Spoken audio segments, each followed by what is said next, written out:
दोस्तों, अभी हाल ही में 90 के दशक की मशहूर एक्ट्रेस सोनाली बेंद्रे ने एक बड़ा खुलासा किया है।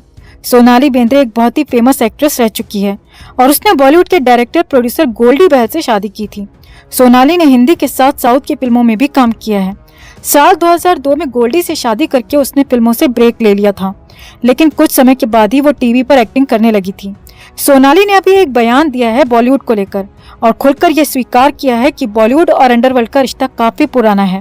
सोनाली ने कहा कि अंडरवर्ल्ड की काली कमाई बॉलीवुड में इन्वेस्ट की जाती है। सोनाली ने अंडरवर्ल्ड और बॉलीवुड का रिश्ता बताया और ये भी कहा कि अंडरवर्ल्ड की ब्लैक मनी से बॉलीवुड में फिल्में बनती हैं, लेकिन वो थोड़ी सी गलती कर गई और ये गलती उसने अनजाने में नहीं बल्कि जानबूझकर की। सोनाली ने कहा कि जब वो फिल्मों में एक्टिंग करती थी तो अंडरवर्ल्ड का पैसा फिल्मों में लगता था और ये बात उसे तब पता चली जब उसने गोल्डी से शादी की, क्योंकि गोल्डी एक फिल्म प्रोड्यूसर था। सोनाली ने कहा कि उसे रातों रात फिल्मों से निकाल दिया जाता था क्योंकि अंडरवर्ल्ड वाले अपनी पसंद की एक्ट्रेस को फिल्मों में देखना चाहते थे। उसने कहा कि अंडरवर्ल्ड की वजह से उसके हाथ से कई बड़ी और कई अच्छी फिल्में निकल गई थीं। सोनाली ने आगे कहा कि पहले के समय में अंडरवर्ल्ड का पैसा लगता था, लेकिन अब वैसा नहीं है। सोनाली ने फ्री की पब्लिसिटी और सिंपैथी के लिए आधी अधूरी बात तो कह दी और इससे उसकी थोड़ी बहुत तारीफ भी हो रही है मीडिया में कि सोनाली ने खुलकर बॉलीवुड की पोल खोल दी। लेकिन कोई मैडम से पूछे कि सोनाली जी, आपने अजय देवगन के साथ जख्म मूवी में काम किया था, उसका डायरेक्टर और प्रोड्यूसर महेश टकलू भट्ट था, उसमें किसका पैसा लगा था? क्या आपको नहीं पता कि जख्म मूवी पूरी तरह से अंडरवर्ल्ड द्वारा फाइनेंस की गई थी और बिना अंडरवर्ल्ड की मर्जी के आपने उस फिल्म में काम कैसे कर लिया? चलो छोड़ो, 2000 में आई फिल्म जिस देश में गंगा रहता है वो आपको कैसे मिली? महेश मांजरेकर की फिल्म थी, गोविंदा उसमें लीड रोल में था। इस फिल्म में किसका पैसा लगा था? क्या वो आपको नहीं पता? चलो इसको भी जाने दो। साल 2003 में एक फिल्म आई थी जिसका नाम था चोरी चोरी, उसमें भी आप अजय देवगन के साथ लीड रोल में थी, साथ में रानी मुखर्जी थी। उस फिल्म में किसका पैसा लगा था और आपको ये फिल्म कैसे मिली?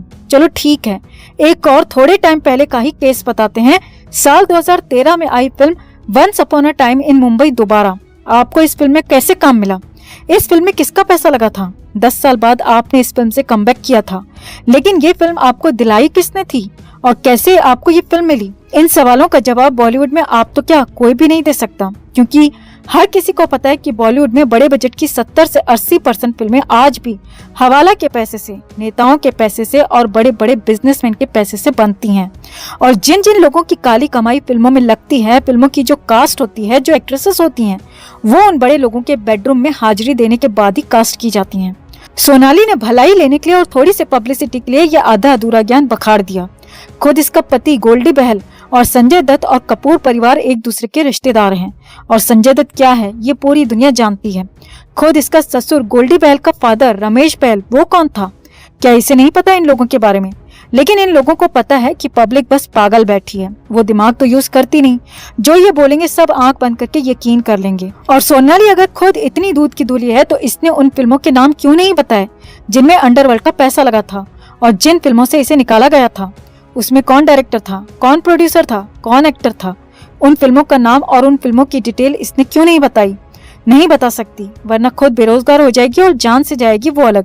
लेकिन आधा अधूरा बयान देकर ये लोग बस मीडिया का अटेंशन गेन करना चाहते हैं, पब्लिसिटी लेना चाहते हैं और कुछ नहीं। ऐसे ही साल 6 महीने में कोई न कोई एक्ट्रेस निकलकर सामने आती है और बोलती है कि जब मैं फिल्मों में नई आई थी तो मुझे कंप्रोमाइज करने के लिए बोला गया था, मुझसे रिलेशन बनाने को बोला गया था, अकेले कमरे में बुलाया, रात में बुलाया, अकेली जगह बुलाया और पता नहीं क्या क्या बातें बोलती हैं।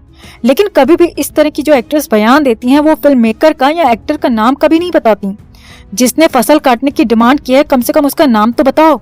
लेकिन ऐसे आधे अधूरे बयान देकर 2-4 दिन के लिए मीडिया में चर्चा में आ जाती हैं और उनका वही मकसद होता है। और कोई इनसे पूछे कि जब शुरू में ही तुमसे कंप्रोमाइज करने की डिमांड होने लगी थी तो फिर आपको आगे की फिल्में कैसे मिल गई?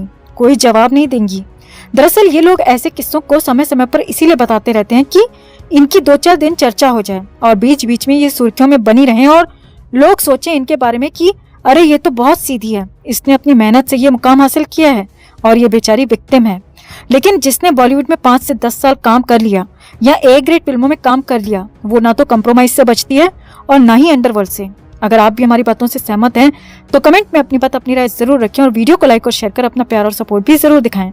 चैनल के साथ जुड़कर चैनल को सब्सक्राइब कर हमारी आवाज बने। जैसे ही राम तेरी गंगा मैली फिल्म हिट हुई तो चारों तरफ मंदाकिनी की चर्चा होने लगती है, उसकी खूबसूरती की चर्चा होने लगती है। इसके बाद दाऊद इब्राहिम बॉलीवुड स्टार्स के लिए फिर से एक पार्टी ऑर्गेनाइज करता है। इस बार उसमें मंदाकिनी भी जाती है। मंदाकिनी और दाऊद की वहाँ पर मुलाकात होती है और धीरे धीरे ये मुलाकात प्यार में बदल जाती है। दाऊद को शौक था बॉलीवुड की हीरोइंस के साथ खेलने का। दाऊद हर तीसरे दिन एक नई एक्ट्रेस को पकड़ता, यूज करता और फेंक देता। जैसे ही दाऊद और मंदाकिनी का प्रेम परवान चढ़ता है, वैसे ही दाऊद को भारत छोड़ना पड़ता है। साल 1986 में दाऊद पर एक मर्डर का आरोप लगता है और वो कुछ बड़े नेताओं की मदद से भारत से दुबई भाग जाता है। इसके बाद मंदाकिनी हर 2-3 महीने में दुबई जाने लगती है। कहा यह जाता था कि मंदाकिनी वहां पर मॉडलिंग से रिलेटेड कामों के लिए जाती है, लेकिन उसी दौरान मंदाकिनी और दाऊद का एक फोटोग्राफ मीडिया में वायरल हो जाता है, जिसमें मंदाकिनी दाऊद के साथ क्रिकेट स्टेडियम में मैच देख रही थी, जो कि दुबई का एक फोटो था। उस फोटो के बाद मंदाकिनी और दाऊद के अफेयर की खबरें आने लगती हैं। हालांकि मंदाकिनी ने कभी भी ये बात अपने मुंह से कभी नहीं स्वीकारी। मंदाकिनी की पहली फिल्म राम तेरी गंगा मैली को माना जाता है, जबकि उससे पहले मंदाकिनी की 2 हिंदी फिल्में पहले ही रिलीज हो चुकी थी, लेकिन उनमें मंदाकिनी का साइड रोल था और वो फिल्में सफल भी नहीं हुई थी। इसीलिए इनमें मंदाकिनी के काम को किसी ने भी नोटिस नहीं किया। यही कारण है कि मंदाकिनी की पहली फिल्म राम तेरी गंगा मैली को ही माना जाता है। राम तेरी गंगा मैली बहुत बड़ी हिट मूवी थी, लेकिन इसके बाद मंदाकिनी की कोई भी मूवी इतने बड़े लेवल पर सफल नहीं हुई। मंदाकिनी की कुछ एक फिल्मों को छोड़ दें तो उसकी ज्यादातर फिल्में लगातार फ्लॉप ही रहीं। इसके बावजूद मंदाकिनी के पास फिल्मों के ऑफर्स की कोई कमी नहीं थी। साल 1986 में मंदाकिनी ने 6 फिल्में की, साल 1987 में 7 फिल्में की, 1988 में 9 फिल्में की और 1989 में 7 फिल्मों में काम किया, जबकि साल में उसकी मुश्किल से इक्का दुक्का फिल्में छोटी बड़ी हिट होती थी। फिर भी उसके पास फिल्मों की लगातार भरमार थी। मंदाकिनी के पास लगातार फ्लॉप फिल्मों के बावजूद फिल्मों के ऑफर्स आने का सबसे बड़ा कारण था दाऊद इब्राहिम। मंदाकिनी हर 2-3 महीने में दुबई जाती, दाऊद से मिलती और इधर भारत में उसे फिल्में मिल जाती। लेकिन 1990 के बाद ऐसा कुछ होता है कि पूरा बॉलीवुड एकदम से चौंक जाता है। 1990 में मंदाकिनी की हालांकि 8 फिल्में रिलीज होती हैं, लेकिन उन सभी की शूटिंग 1990 से पहले ही पूरी की जा चुकी थी। दरअसल 1990 में मंदाकिनी ने अचानक से फिल्में साइन करनी बंद कर दी। हालांकि दाऊद की तरफ से उसे फिल्में दिलवाई जा रही थी, लेकिन मंदाकिनी अब कोई भी फिल्म साइन नहीं कर रही थी और इसका कारण था कि मंदाकिनी दाऊद से शादी करके दुबई में सेटल होने के सपने देख रही थी। इधर उसने दाऊद से शादी को कहा और तभी दाऊद ने उसके सर से अपना हाथ हटा लिया। दाऊद बॉलीवुड के एक्ट्रेसेस को सिर्फ मन बहलाने के लिए यूज करता था और आज भी करता है। दाऊद किसी एक्ट्रेस से प्यार नहीं करता था कि उनसे शादी कर ले, लेकिन मंदाकिनी को लगा कि दाऊद उससे सच में प्यार करता है और उससे शादी भी करेगा। इसी वहम ने मंदाकिनी के पूरे करियर को तबाह कर दिया। मंदाकिनी ने जैसे ही दाऊद से शादी को कहा तो दाऊद ने उसे साइडलाइन कर दिया और उसे फिल्में दिलानी बंद कर दी। इसके बाद मंदाकिनी 1991 में एक हिंदी फिल्म में दिखाई देती है और एक बंगाली में। 1991 के बाद 1992 में एक हिंदी फिल्म, उसके 4 साल बाद आखिरी बार साल 1996 में एक फिल्म में दिखाई दी, यानी साल 1990 तक जहां मंदाकिनी हर साल 8-8, 9 फिल्में कर रही थी। वहीं दाऊद का हाथ मंदाकिनी के सर से जैसे ही हटता है, मंदाकिनी बॉलीवुड से एकदम से गायब सी हो जाती है।